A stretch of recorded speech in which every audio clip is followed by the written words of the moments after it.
سورہ صافات کی اس آیت کا مطلب تو اب آپ پر اچھی طرح سے واضح ہو گیا ہوگا کہ حضرت ابراہیم علیہ السلام نے ستاروں کی طرف کیوں نظر اٹھائی اور انہیں جھوٹ کہا کہ میں بیمار ہوں، کیونکہ دو دریاؤں کے درمیان اس سرزمین میں ستاروں کا علم اور اس علم کے تحت اپنی روزمرہ کی زندگی گزارنا، اپنے چھوٹے بڑے فیصلوں کو ستاروں کے علم کے تحت کرنا ان کی زندگی کا حصہ بن چکا تھا۔ لیکن سوال تو یہ ہے کہ ابراہیم علیہ السلام کو یہ جھوٹ بولنے کی ضرورت ہی کیوں پیش آئی؟ اس کا جواب آپ کو سورہ انبیاء میں ملے گا کہ جب تم پیٹھ پھیر کر چل دو گے تو میں تمہارے ان معبودوں کے ساتھ ایک چال چلوں گا۔ اور وہ کیا چال تھی جو ان لوگوں کے جانے کے بعد ابراہیم علیہ السلام نے بتوں کے ساتھ چلی؟ سورہ صافات۔ ابراہیم علیہ السلام ان بتوں کے پاس گئے اور ان سے پوچھا کہ تم کھاتے کیوں نہیں؟ تمہیں کیا ہوا ہے کہ تم جواب بھی نہیں دیتے؟ اور پھر وہ واقعہ پیش آیا کہ ابراہیم علیہ السلام نے ان بتوں کو کلہاڑے سے توڑا اور پھر اس کلہاڑے کو سب سے بڑے بت کے اوپر رکھ دیا، اور جب وہ لوگ واپس آئے اور یہ صورتحال دیکھی تو پوچھا کہ ابراہیم یہ تو نے کیا کیا ہے؟ اور جب ابراہیم علیہ السلام نے کہا کہ یہ اس بڑے بت نے کیا ہے تو تم اسی سے ہی پوچھ لو، تو پھر وہ شرمندہ ہو گئے، لیکن پھر بھی انہوں نے ابراہیم علیہ السلام کو آگ میں پھینکنے کا فیصلہ کیا۔ اب اس دوران وہ لوگ کہاں گئے ہوئے تھے کہ ان کی غیر موجودگی میں ابراہیم علیہ السلام نے ان سارے بتوں کو توڑا؟ آخر 3600 بت موجود تھے ان کے پینتھیون میں۔ اس آگ کی کیا نوعیت تھی اور یہ کس قسم کی عمارت تھی جہاں انہوں نے حضرت ابراہیم علیہ السلام کو پھینکا؟ اسلامک اکاؤنٹس میں یہ ضرور ملتا ہے کہ ان کی کوئی عید تھی یا کوئی میلہ تھا جہاں وہ جایا کرتے تھے، اور ابراہیم علیہ السلام نے اس موقع سے فائدہ اٹھایا، اور بے شک یہ بات بالکل سچ ہے۔ انفیکٹ تہواروں کے حوالے سے سب سے پرانے ٹریسز بین النہرین کے رہنے والوں کے ہاں ہی ملتے ہیں۔ ان کا پورا سال ہی مختلف تہواروں سے سجا ہوتا تھا۔ اپنی ریسرچ کے دوران مجھے ان کے ہاں کم سے کم 6 تہوار ملے: پورے چاند کا تہوار، فصل پک جانے کا تہوار، یہاں تک کہ سال کے سب سے لمبے دن یعنی 21 جون کا تہوار، سال کے سب سے چھوٹے دن یعنی 21 دسمبر کا تہوار، ان کے نیو ایئر کا تہوار جو ان کے حساب سے آج کل کے اپریل اور مئی میں بنتا ہے۔ بلکہ ایک تہوار ایسا بھی تھا جو ایک ایسے دن منایا جاتا تھا جس دن نوح علیہ السلام کا سیلاب ختم ہوا تھا، کیونکہ ان کے نزدیک وہ دنیا کی ایک نئی پیدائش کا دن تھا۔ سچ کہوں تو تقریباً ہر مہینے ان کے ہاں کوئی نہ کوئی تہوار ہو رہا ہوتا تھا۔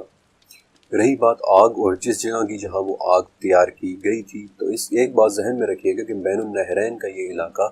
زیادہ مقدار میں لکڑی پیدا نہیں کرتا، اس لیے یہ لوگ اپنی زیادہ تر عمارتیں مٹی کی بنوایا کرتے تھے۔ یہاں تک کہ ان کے بڑے بڑے مندر بھی، جنہیں وہ زیگوراٹس کہتے تھے،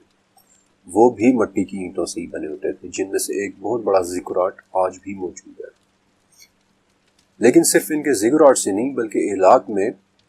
فلبروک نامی ایک سائٹ پر ڈیوڈ اوٹس نے، یہ ایک آرکیولوجسٹ تھا، ایک بہت بڑے مندر اور کچھ احاطوں کے ساتھ ایک بڑے تنور کی باقیات بھی ڈھونڈی تھی۔ کیا وہ کوئی ایسا ہی بڑا تنور تھا کہ جس میں انہوں نے ابراہیم علیہ السلام کو پھینکا؟ یہ بات اللہ ہی بہتر جانتا ہے۔ لیکن جب انہوں نے ابراہیم علیہ السلام کو آگ میں پھینکا تو اس وقت ان کی زبان پر لا الہ الا انت سبحانک رب العالمین والی تسبیح، اور اللہ نے اس غضبناک آگ سے ابراہیم علیہ السلام کو محفوظ کر دیا تھا، جیسا کہ سورہ انبیاء میں کہ ہم نے کہہ دیا کہ اے آگ تو ٹھنڈی ہو جا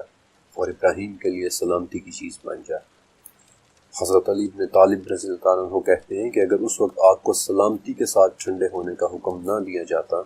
تو وہ آگ اتنی ٹھنڈی ہو جاتی کہ ابراہیم علیہ السلام کو پھر اس کی ٹھنڈک سے تکلیف پہنچتی۔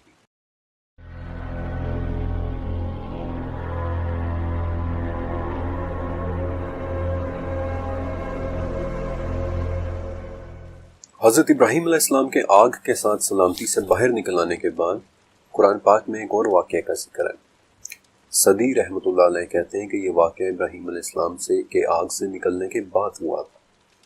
یہ واقعہ ہے ابراہیم علیہ السلام اور ایک بے نام بادشاہ کا مکالمہ، اور یہ مکالمہ سورہ بقرہ کی آیت 258 میں ہے کہ کیا تم نے اسے نہیں دیکھا جو بادشاہت دے دیے جانے کے بعد ابراہیم علیہ السلام سے اس کے رب کے بارے میں جھگڑ رہا تھا، جبکہ ابراہیم نے کہا کہ میرا رب تو وہ ہے جو زندگی اور موت دیتا ہے۔ وہ کہنے لگا کہ میں بھی زندگی اور موت دیتا ہوں۔ سو ابراہیم نے کہا کہ اللہ تو سورج کو مشرق سے نکالتا ہے، تو اسے مغرب سے نکال لیا۔ یہ واقعہ ہم سب نے بچپن سے سن رکھا ہے، اور ہم سب اس بادشاہ کو نمرود کے نام سے جانتے ہیں۔ نمرود کا نام قرآن پاک میں نہیں ہے، قرآن پاک میں ابراہیم علیہ السلام کی یہ گفتگو ایک بے نام بادشاہ سے ہوئی ہے، لیکن تفاسیر میں اس بادشاہ کا نام نمرود ملتا ہے۔ مجاہد ابن جابر جو 7ویں صدی کے ایک بہت بڑے مفسر اور تابعی ہیں، کہتے ہیں کہ 4 بادشاہ ایسے گزرے جنہیں اس دنیا کے مشرق و مغرب میں حکومت ملی ہے۔ ان میں سے 2 ایمان والے تھے اور 2 کافر۔ ایمان والے یعنی حضرت سلیمان علیہ السلام اور حضرت ذوالقرنین، جبکہ 2 کافر بادشاہ بخت نصر اور نمرود تھے۔ اور زید بن اسلم جو خود بھی 7ویں صدی کے تابعی، فقیہ اور محدث تھے، کہتے ہیں کہ یہ واقعہ اس طرح پیش آیا کہ ملک میں قحط پڑ گیا تھا، خشک سالی تھی، لوگ اس بادشاہ کے پاس جاتے اور اس سے اناج لے کر آتے تھے، اور ابراہیم علیہ السلام بھی وہیں گئے اور وہاں پر یہ مکالمہ پیش آیا تھا۔ اب یہ قحط والی بات بہت اہم ہے، اس پر میں تھوڑا آگے چل کر بات کروں گا۔ البتہ قرآن پاک کی طرح کسی آرکیولوجیکل ڈیٹا میں نمرود کا نام نہیں ملتا، حتیٰ کہ سومیرین کنگ لسٹ نامی تختی میں بھی نمرود کا نام نہیں ہے، جس میں انہوں نے اپنے 134 بادشاہوں کے بارے میں بڑی تفصیل سے لکھا ہے۔ لیکن ان 4 تہذیبوں کو احتیاط کے ساتھ اسٹڈی کرنے پر ایک بات پتہ چلتی ہے کہ میسوپوٹامیہ کی ان تہذیبوں میں جتنی اہمیت ان کے ہاں نام کی ہوتی تھی، اتنی ہی اہمیت ان کے ہاں ان کے ٹائٹلز کی بھی ہوتی تھی۔ I'll give you an example۔ سورہ انعام میں حضرت ابراہیم علیہ السلام کے والد کا نام آزر آیا ہے، جبکہ نسب بیان کرنے والے جن میں حضرت ابن عباس رضی اللہ تعالیٰ عنہ بھی شامل ہیں، وہ اس کا نام تارخ بتاتے ہیں، کیونکہ ان میں سے ایک اس کا نام تھا اور دوسرا اس کا ٹائٹل تھا، اور بعض اوقات تو ان کے ہاں ٹائٹل ان کے ہاں نام سے بھی زیادہ اہم ہو جاتا تھا۔ اس کی ایک اور مثال ایک دوسرا بادشاہ ہے جس کے ساتھ ابراہیم علیہ السلام کا دوسرا مکالمہ ہوا تھا، جس کے ساتھ ابراہیم علیہ السلام نے اپنا آخری جھوٹ بولا کہ سارا ان کی بیوی نہیں بلکہ بہن ہے۔ وہ پورا واقعہ تو میں طوالت کی وجہ سے یہاں نہیں سنا رہا، لیکن اس بادشاہ کے نام کے متعلق میں ضرور بتاؤں گا کہ اس کا نام ابھی ملک بتایا جاتا ہے، جس کا مطلب ہے ہمارا باپ بادشاہ، جو کہ واضح طور پر ٹائٹل ہے، حالانکہ اس کا اپنا نام اخیش تھا۔ اور آگے چل کر آپ دیکھیں گے کہ 2 دریاؤں کے درمیان کے بادشاہ خود کو زیادہ تر چرواہے بادشاہ کہتے تھے، کیونکہ وہ خود کو اپنی قوم کا گائیڈ سمجھتے تھے۔ لیکن اس ٹائٹل کی ایک اور وجہ بھی ہے۔ چرواہے بادشاہ کے لیے جو لفظ انہوں نے استعمال کیا ہے، اس کی ایک اور ٹرانسلیشن بھیڑیں پالنے والے بادشاہ کی بھی ہوئی ہے۔ اور آپ کی دلچسپی کے لیے بتا دیتا ہوں کہ ان ٹیبلٹس کے مطابق آشوریوں کے محلوں میں ایسی خاص بھیڑیں بھی پالی جاتی تھیں جنہیں صرف ایک ہی مقصد کے لیے پیدا، بریڈ اور ٹرین کیا جاتا تھا کہ وہ بادشاہ کے مخالفین کے گھروں کے دروازوں کو ٹکر مار کر توڑ دیتی تھی اور بادشاہ کے آدمی اس کے گھر میں داخل ہو جاتے تھے۔ تو پھر کون تھا یہ نمرود؟ میں آپ کے سامنے اسلامک اکاؤنٹس اور آرکیالوجی سے ملنے والا کچھ ڈیٹا رکھوں گا، جس کی مدد سے ہم اس بادشاہ کو تاریخ کی ٹائم لائن میں آئیڈینٹیفائی کرنے کی کوشش کریں گے، کیونکہ اس طرح سے ہمیں ابراہیم علیہ السلام کی بھی ٹائم لائن کا اندازہ ہو جائے گا۔ آپ کو وہ عربی لٹریچر کتاب المقال یاد ہے؟ کتاب المقال اور 10ویں صدی کے اسلامک اسکالر المسعودی کے مطابق نمرود نے 69 سال تک بادشاہی کی تھی۔ کتاب المقال میں ایک اور واقعہ بھی لکھا ہے کہ نمرود نے آسمان میں ایک کالے بادلوں کو خاص شکل میں دیکھا جو اسے بہت پسند آئی، یہاں تک کہ اس نے اپنے درباریوں سے یا اپنے ورکرز سے کہہ کے وہ شیپ سونے کی دھات سے بنوائی، جس میں قیمتی پتھر جڑے، اور اسے اپنے سر پر پہنا، اور یوں وہ پہلا بادشاہ بنا جس نے اپنے سر پر تاج رکھا تھا۔ یہی بات 5ویں صدی کی کتاب آدم، ہوا اور شیطان میں بھی لکھی ہوئی ہے، لیکن صرف تاج بنانے والے کے نام کے فرق کے ساتھ۔ لیکن نمرود کے حوالے سے سب سے بڑی لیڈ بذات خود سورہ بقرہ کی اس آیت ہی میں موجود ہے، جس میں ابراہیم علیہ السلام کا اس بے نام بادشاہ سے مکالمے کا ذکر ہے۔ کیا تم نے اسے نہیں دیکھا جو بادشاہت دے دیے جانے کے بعد ابراہیم سے اس کے رب کے بارے میں جھگڑ رہا تھا؟ میں نے آپ کو شروع میں بتایا تھا کہ کوئی نہیں جانتا سمرہ کے لوگ آئے کہاں سے تھے۔ ہمارے پاس ان کے شروع کے 2000 سال کی کوئی تاریخ نہیں ہے، لیکن اگر کسی بادشاہ نے سمرہ پر قبضہ کر کے حقیقی بادشاہت حاصل کی تو وہ 4400 سال پہلے گزرا سارگن آف آکیڈیا تھا۔ ٹیبلٹ سے ہمیں پتہ چلتا ہے کہ اس نے فرات کے کنارے اپنے بڑے بڑے مجسمے بھی کھڑے کروائے تھے، اور وہ پہلا بادشاہ تھا جس نے خود اپنے لیے لارڈ آف دی 4 کوارٹرز کا ٹائٹل استعمال کیا تھا۔ یا پھر دوسرے الفاظ میں 4 کونوں کا بادشاہ۔ اور ایک طرح سے اس وقت وہ 4 کونوں کا بادشاہ تھا بھی۔ شمال میں آکیریا، جنوب میں سمرہ، مشرق میں ایلام یعنی کہ قدیم ایران، اور مغرب میں آج کا ترکی۔ یہ وہ بادشاہ تھا جس پر ریسرچ کے دوران مجھے اس کی بادشاہت آج کے دبئی اور ابوظہبی تک پھیلے ہونے کے بھی شواہد ملے، کیونکہ ایک وقت ایسا آیا تھا کہ سارگن آف آکیریا کے خلاف 32 بادشاہوں نے بغاوت کی تھی، اور اس وقت آج کے UAE اور عمان اس کی بادشاہت سے واپس چھن گئے تھے۔ آپ کو آیت کے الفاظ یاد ہیں کہ ایک ایسا بادشاہ جو بادشاہت دے دیے جانے کے بعد ابراہیم سے اس کے رب کے بارے میں جھگڑ رہا تھا۔ اب دیکھا جائے تو صحیح معنوں میں سارگن آف آکیریا ہی وہ بادشاہ تھا کہ جسے واقعی ایک بڑی بادشاہت ملی تھی۔ اور اگر کتاب المقال کا وہ واقعہ سچ ہے کہ جہاں نمرود نے بادلوں کو دیکھ کر اپنا تاج بنوایا اور تاج پہننے والا پہلا بادشاہ بنا، تب بھی سارگن ہی وہ شخص تھا کہ جسے تاج والی حقیقی بادشاہت ملی، کیونکہ سارگن آف آکیریا کے تاج کا ذکر ہمارے پاس تختیوں کی صورت میں موجود ہے۔ اس کے پوتے نرم سین نے تو اپنا آفیشل ٹائٹل ہی الوا گالے رکھا ہوا تھا، یعنی کہ آکیریا کا الہ یا آکیریا کا خدا، بلکہ ملنے والی ایک ٹیبلٹ پر لکھا ہوا ہے کہ نرم سین آکیریا کا طاقتور خدا،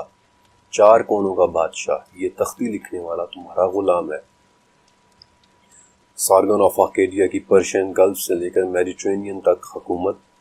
سائز اور جو ٹیبلٹس اس کی سلطنت کے متعلق لکھی گئی ہیں، انہیں پڑھ کر یوں لگتا ہے کہ جیسے وہ اپنے آپ کو آسمان کے نیچے کی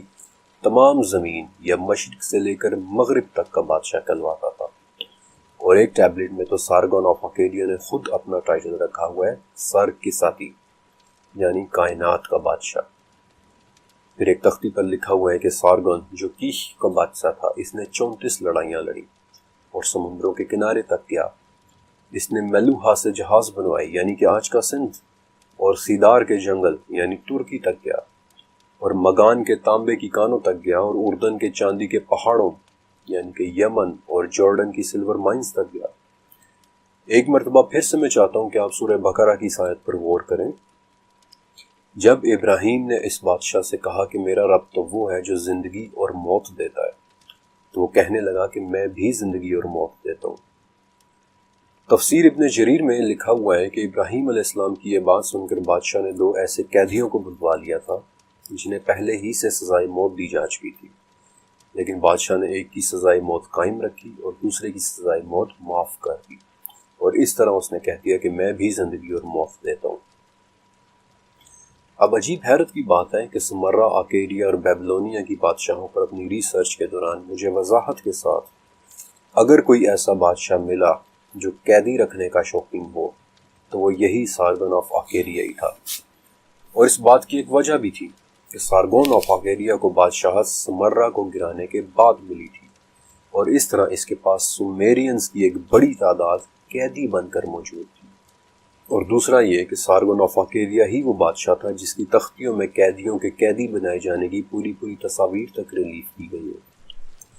آپ کو یاد ہے کہ میں نے آپ کو زید بن اسلم تابعی کے ایک قول کو یاد رکھنے کا کہا تھا کہ ابراہیم اور اس بے نام بادشاہ کے درمیان یہ مکالمہ اس طرح پیش آیا کہ ملک میں قحط پڑ گیا تھا، خشک سالی تھی، لوگ اس بادشاہ کے پاس جاتے اور اس سے اناج لے کر آتے تھے، اور تب ابراہیم علیہ السلام بھی وہاں گئے جہاں یہ مکالمہ پیش آ گیا۔ انفیکٹ یہ بات بہت اہم ہے کیونکہ یہ سارگن آف آکیریا ہی تھا جس نے اپنی بیٹی اینی دوانا کو بین النہرین کے سب سے بڑے زیگورات کی ہائی پریسٹس کے عہدے پر بٹھایا تھا، جہاں وہ چاند کی عبادت کرتی تھی اور خوبصورتی کی دیوی انانا کے لیے شعر لکھا کرتی تھی۔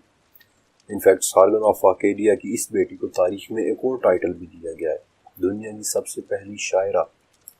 اور اس کے ہاتھوں سے لکھے ہوئے شعر آج بھی تختیوں پر موجود ہے۔ اور میں آپ کو اس کے بہت ہی خاص موقع پر لکھے ہوئے شعر پڑھ کر سناتا ہوں کہ جب سے شہر بنے ہیں آج پہلی مرتبہ ایسا ہوا ہے کہ اناج پیدا نہیں ہو رہا،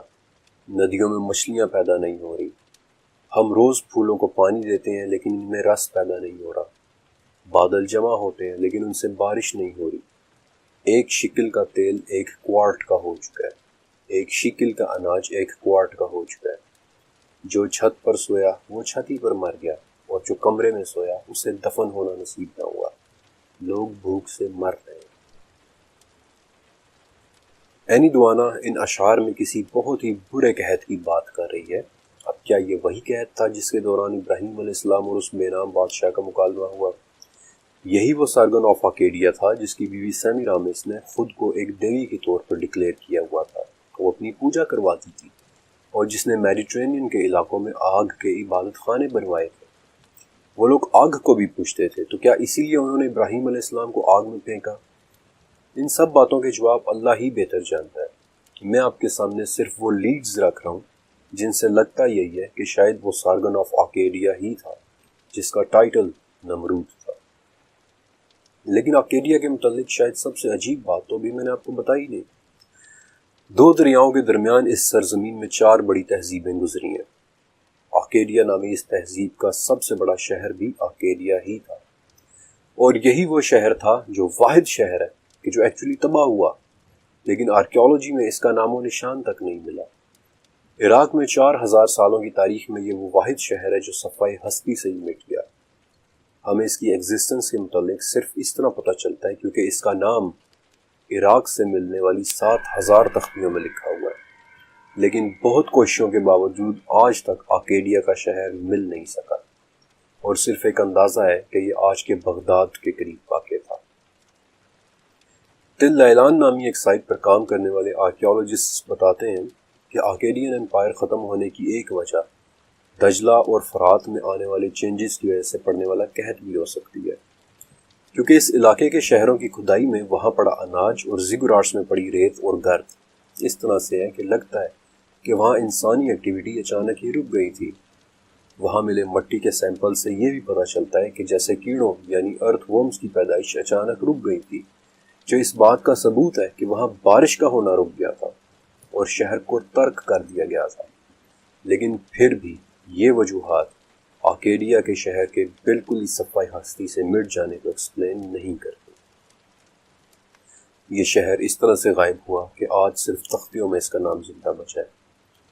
لیکن اس شہر کے غائب ہونے کی ایک ایکسپلینیشن تفسیر ابن کثیر کے مطابق میں آپ کو دیتا ہوں کہ اس بے نام بادشاہ کو 3 مرتبہ حق کی دعوت دی گئی تھی، لیکن اس نے ہر بار انکار کیا، یہاں تک کہ ان پر مچھروں کے عذاب کا ایک دروازہ کھول دیا گیا، اور وہ ان پر اس بری کثرت سے آئے کہ انہیں سورج بھی نظر نہ آتا تھا، اور تھوڑی ہی دیر میں وہ مچھر ان کا خون، گوشت، پوست سب کھا گئے، اور ان میں سے ایک مچھر بادشاہ کے نتھنے میں گھس گیا، پھر جس سے اس کی موت سسک سسک کر رنگ رنگ کر ہوئی، اور دیواروں اور پتھروں پر اپنا سر ٹکراتا۔ شہر میں سے انسان یا تو بھاگ گئے یا پھر مارے گئے یا پھر شہر چھوڑ کر چلے گئے، جو انسانی ایکٹیویٹی کے اچانک رک جانے کو ایکسپلین کرتا ہے۔ لیکن وہ مچھر اللہ تعالیٰ کی کون سی مخلوق تھی، یہ بات شاید کوئی نہیں جانتا۔ لیکن ایک بات تو ضرور ہے کہ اس نوعیت کے کسی بدترین واقعے کے بغیر آکیڈیا کے شہر کے اس طرح صفحہ ہستی سے مٹ جانے کی کوئی دوسری ایکسپلینیشن نہیں ہے۔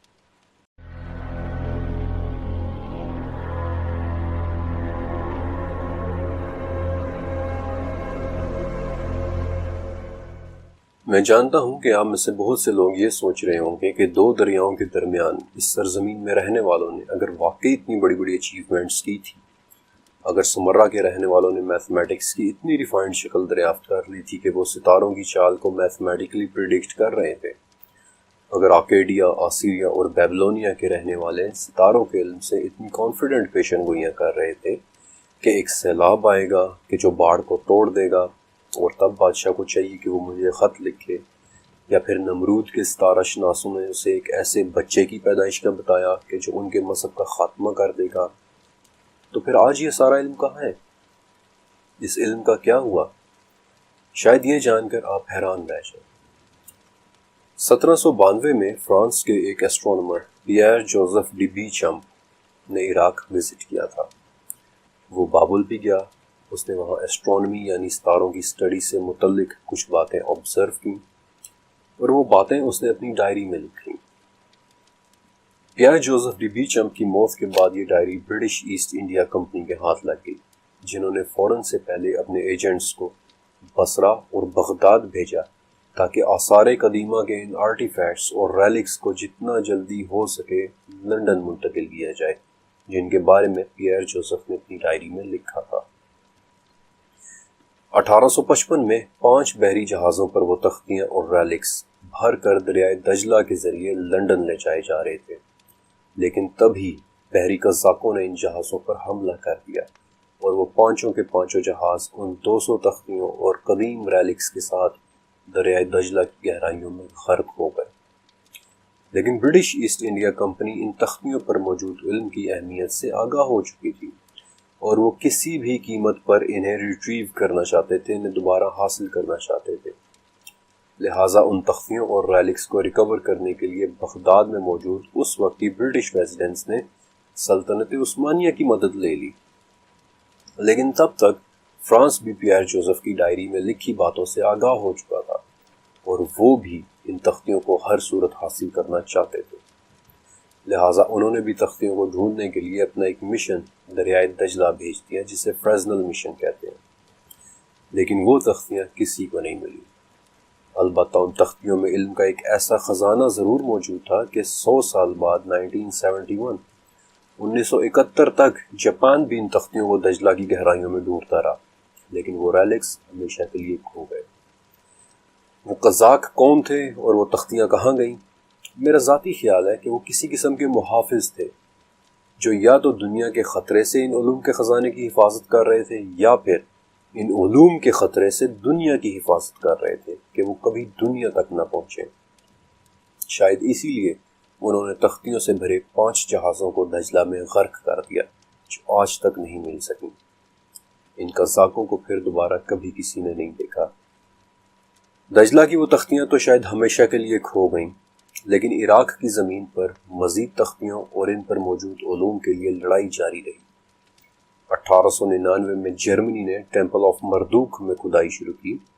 اور جو سیمپلز ملتے گئے انہیں دھڑا دھڑ جرمنی بھیجنا شروع کیا جانے لگا۔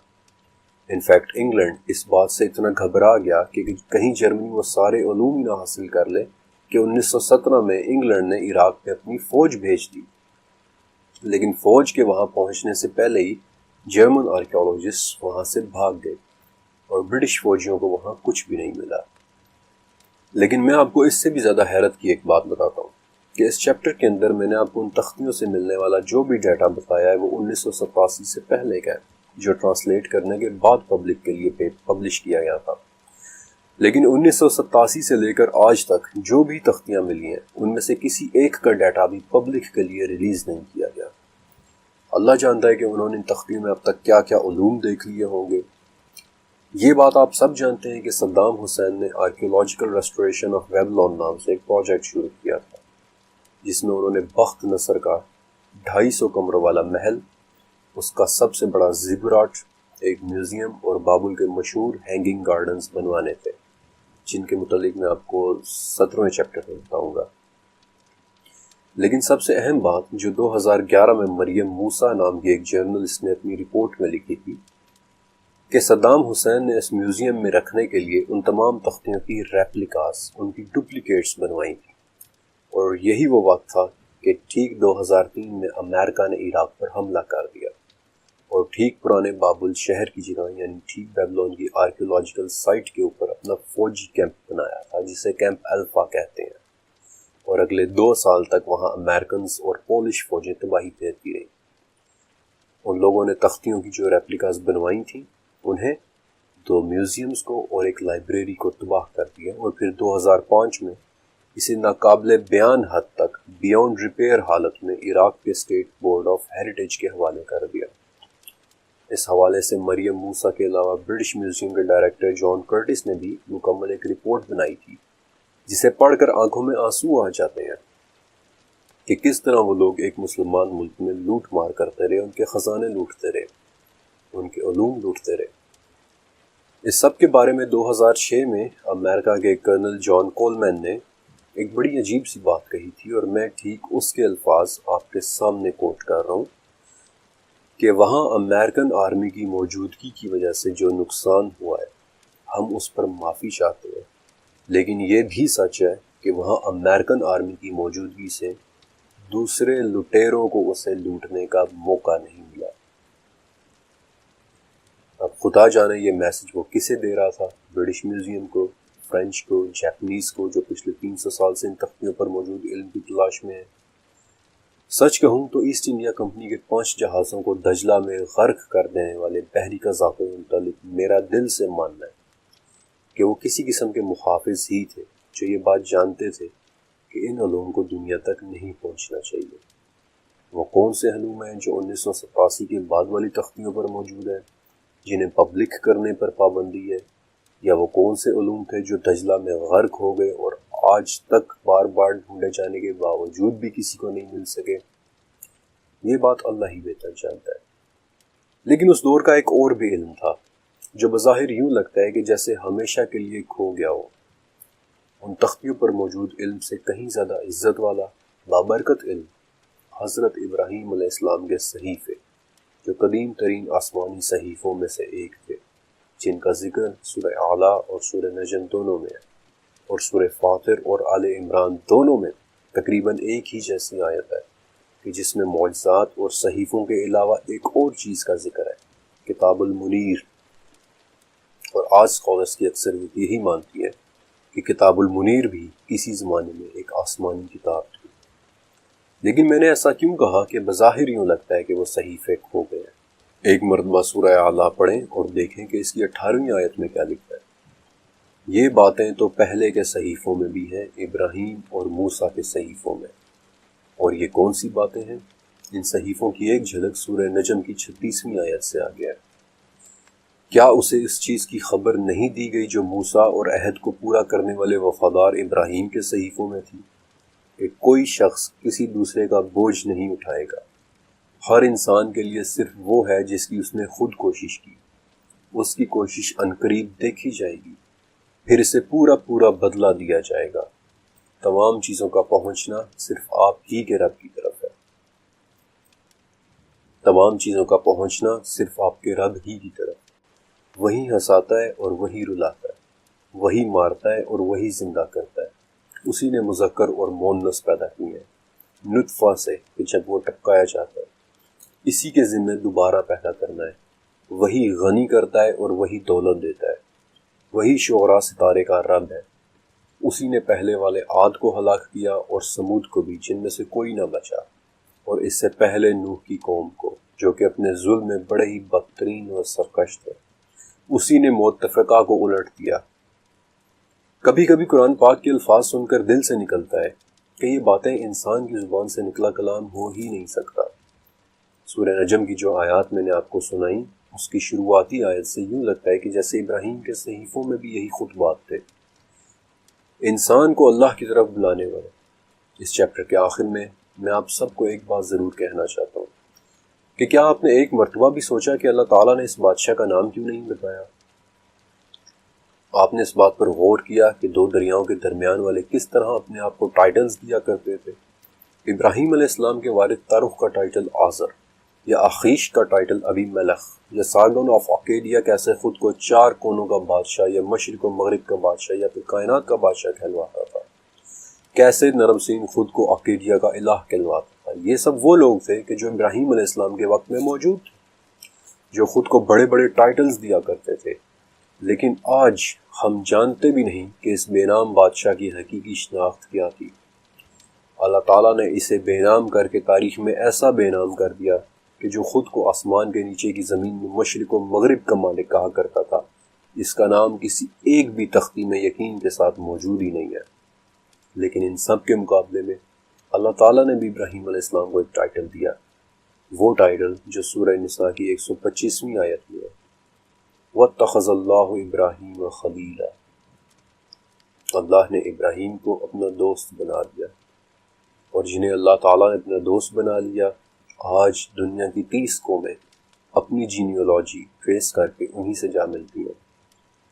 قرآن پاک کی 35 سورتوں میں ان کا ذکر ہے، اور سعد بن نبی وقاص سے مروی حدیث معراج کے مطابق اللہ کے اس دوست کو نبی کریم صلی اللہ علیہ وسلم نے 7ویں آسمان میں بیت المعمور کی دیوار سے ٹیک لگائے بیٹھے دیکھا، ایک ایسے درخت کے نیچے کہ جس کے پتے انتہائی خوبصورت چراغوں جیسے ہیں۔